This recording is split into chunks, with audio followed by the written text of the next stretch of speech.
The reason why we have trunk sharing is to make sure that the operators, our customers, they can make more money out of it. Of course, we're talking about the business. With trunk sharing, basically you can sell one zip trunk to multiple customers. Technically, you don't have to get so many trunks. Originally, you can sell one trunk to a very, very big customer if we are working without the trunk sharing feature. That is not reasonable. Unless the customer is like a huge corporation, they won't be paying this of a trunk, right? So what you will get is like 20 zip trunk with one concurrent call. And if you work with carriers, you will know that will cost way more than one big trunk with 20 concurrent calls. Exactly.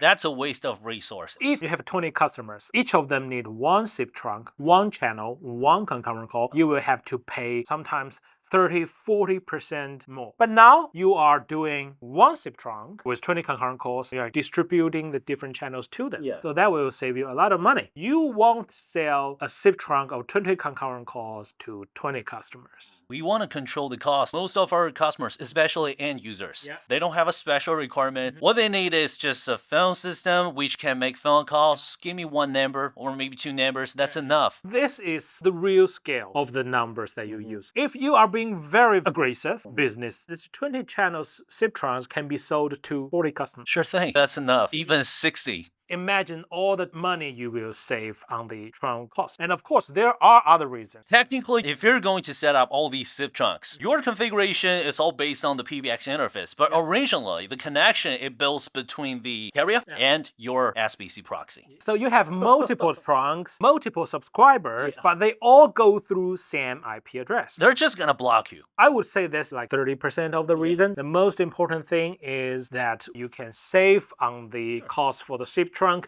You can resell one zip trunk to more customers. You won't get in trouble. And all you need to do is to make sure that the costs don't affect each other. It's very simple. You just do DIDs. Yeah, exactly. The DID forwarding. This time you guys just set up the zip trunk on the YCM directly. That's another benefit. You don't even need to jump into the instance. The only thing we need there is we just get the DID numbers, distribute the numbers to all these customers. This time I got this business trip. I visited so many ITSPs. What they care about the most is always gonna be management. Hey, can I do this on your YCM? They got a very particular requirement. They just want to figure out the integration between our YCM and their management platform. They need API for the YCM. Why do they need that? For the carrier.